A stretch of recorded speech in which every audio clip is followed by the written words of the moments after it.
Hi, my name is James. And I'm Sarah. Together, we will take you to our next point of interest, Italy. Italy is comprised of 20 distinct regions. Our trip begins in Lombardy, more specifically the city of Milan. We flew into Milan Malpensa Airport, just northwest of city center. When traveling from the airport to downtown, you really only have two options: taxi, which takes an hour and will cost €100, or our preferred method, the train. It's 45 minutes and costs €12.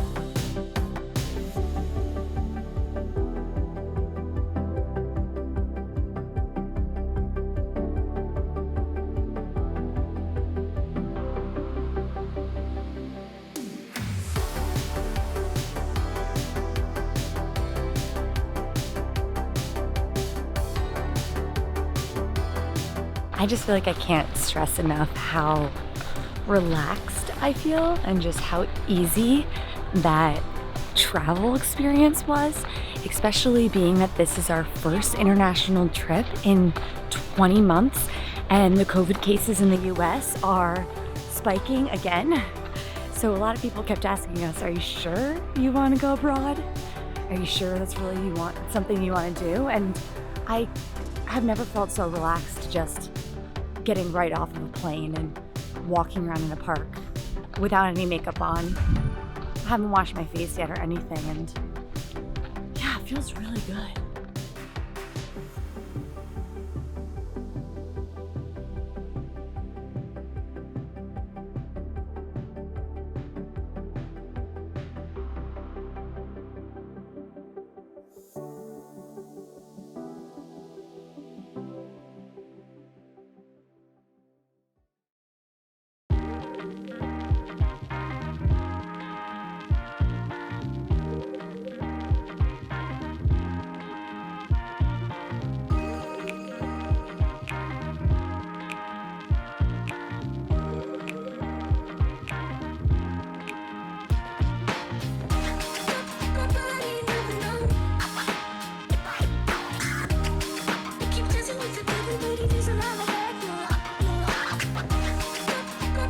So typically when we travel, we stay in an Airbnb or a VRBO because we like to be away from the touristy spots and really immerse ourselves in the city, and you get to live like a local. So we usually stay in a place something like this, but this trip we're on our honeymoon, so we wanted to stay somewhere a little bit nicer. We will for the rest of our trip. But in Milan, it's like $400 a night for a hotel room, and that was just a little too much, more than we were willing to spend. I'd rather spend that money on experiences and food and good wine. So here we are, and it was perfect.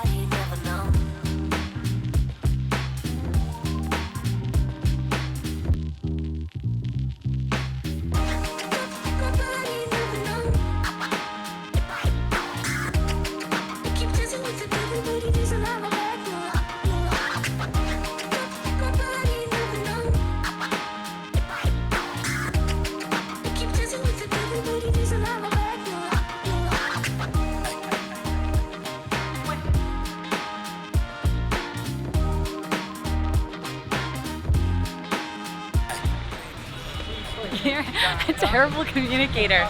You said we were going for the middle, so I stopped in the middle. And then you started running. No, I was running to the middle. No, you started running. And then you were running. Like, let's go. And so then I started running. No. Yes. You said run to the middle, so I ran to the middle and stopped. It's not how I interpret. And then you kept going. Typical.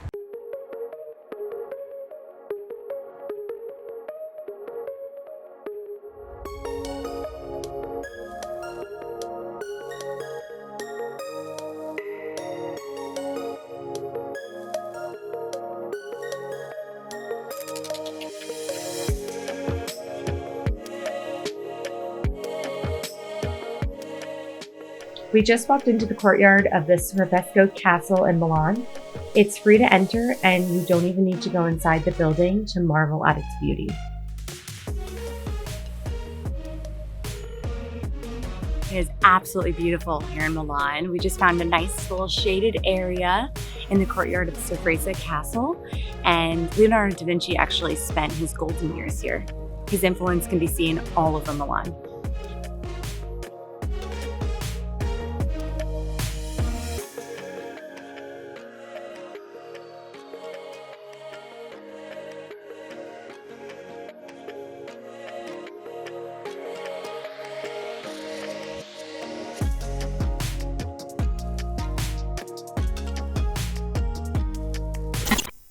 One of our favorite things to do is grab a croissant and coffee at a corner cafe and watch the locals as they pass by. In Italy, one must drink espresso.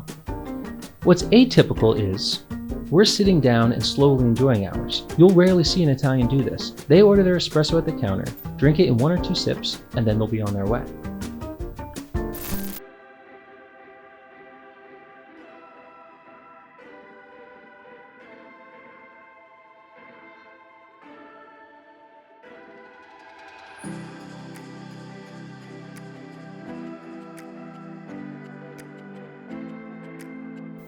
Our next stop was Peck Luxury Deli.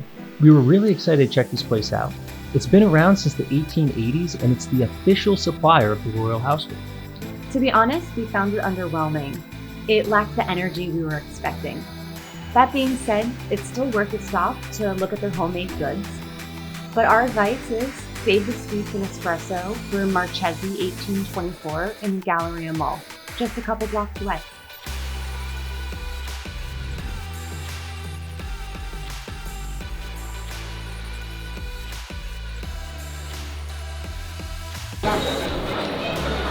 Amazing, that's so quick. Luini. I think we got 2. We got the Pomodoro mozzarella, which is tomato and mozzarella, and we have the ricotta and spinach. So let me try this one. Okay. It's fried.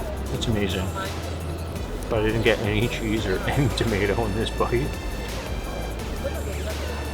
So I'm gonna have to go for a second bite. I'm gonna go right into the heart. My first is going.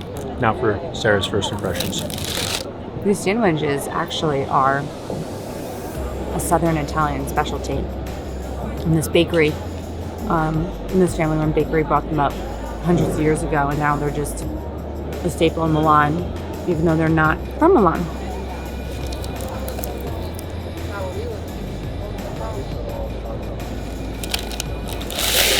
Oh yeah. Okay. I think what people leave off about this is because it's fried, it's a really soft dough. It's like really, really flaky. The dough smells like a donut, but not as sweet.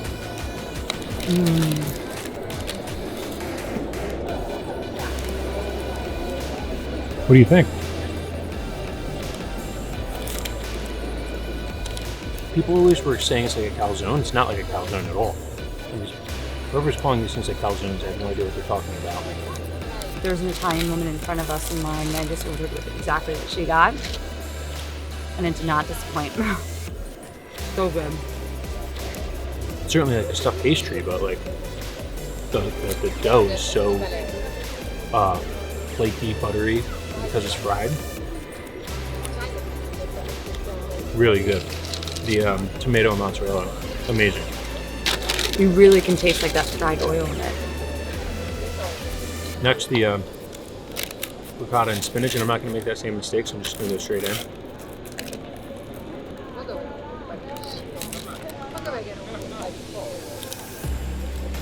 Packed with ricotta and spinach.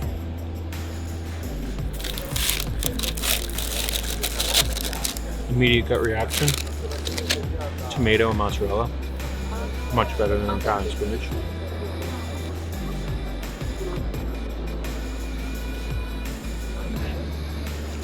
Ricotta and spinach is good, but the mozzarella and tomato is definitely way better. You can tell that's the classic. It's the first on the menu, and it seems what everyone is getting. The tomato in here is just so fresh. It just tastes like really fresh tomato. That's amazing. 10 out of 10.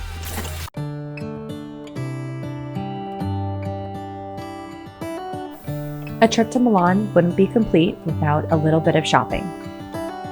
How come the stars come to shine when it's dark from so far away and show us where we are? What makes the sun go to sleep every night, and what's it dreaming of? I wonder.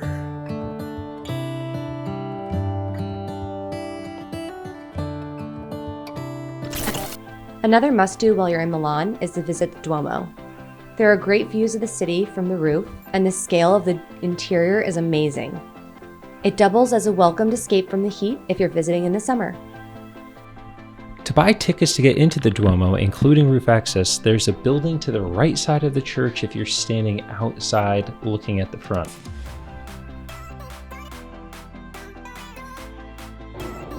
So right now we are hiking up the Duomo to the roof. James opted for the stairs instead of us taking the lift, so let's see if we're still married by the end of this.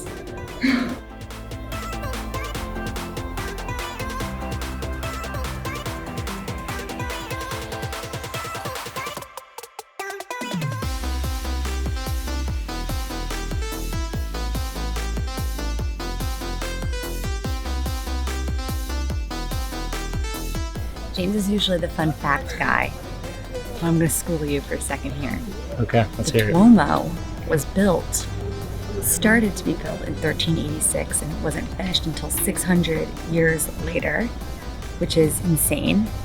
I feel like we probably have some highway construction projects that have lasted what feels like 600 years in New Jersey. I feel like the Parkway, the Turnpike, the 495 extension, go on.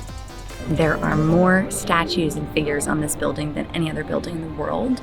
Fun fact number 3, but it's not about the rooftop of the Duomo where we are, but inside there's a sundial on the floor of the church, and is still used to this day to set the clocks in the city.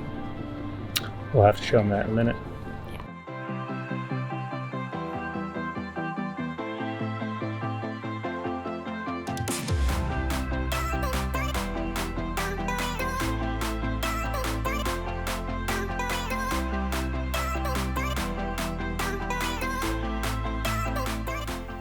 All churches in Italy require shoulders and knees to be covered.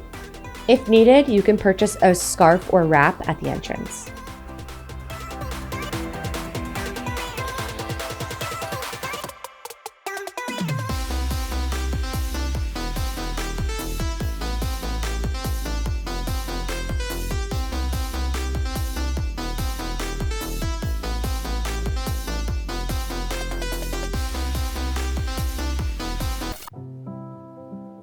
Milan is an electric city, and we must admit, we underestimated how much we'd like the people, food, and culture of the city and region. During the planning of this epic trip, which you're watching the first episode of now, Milan was nothing more than our launching point. We were here because this is where United Airlines would fly us during COVID. The plan was to see the Duomo, the Last Supper, and browse the iconic Italian fashion brands, and then zip off to more intriguing vistas. But having spent 24 hours in Milan, it's now one of our favorite places in Italy, if not Europe. Sitting at the foot of the Alps, it's ideally located as a starting point for any European road trip. France, Switzerland, Austria, and Germany are only a couple of hours by train or car. And if your plan is like ours, to see Italy, starting in Milan makes sense. You can work your way south and get a greater sense of the country as a whole. Watch our next episode to see more. What really differentiates Milan from the rest of Italy is the people. They have a work hard, play hard attitude, which we didn't feel anywhere else in Italy. You really get a sense why Milan is the economic heart of the country. It comes across in the attitude and passion of its people. Just go to the Canal Aperitivo on a Thursday or Friday night, and you'll see what I mean.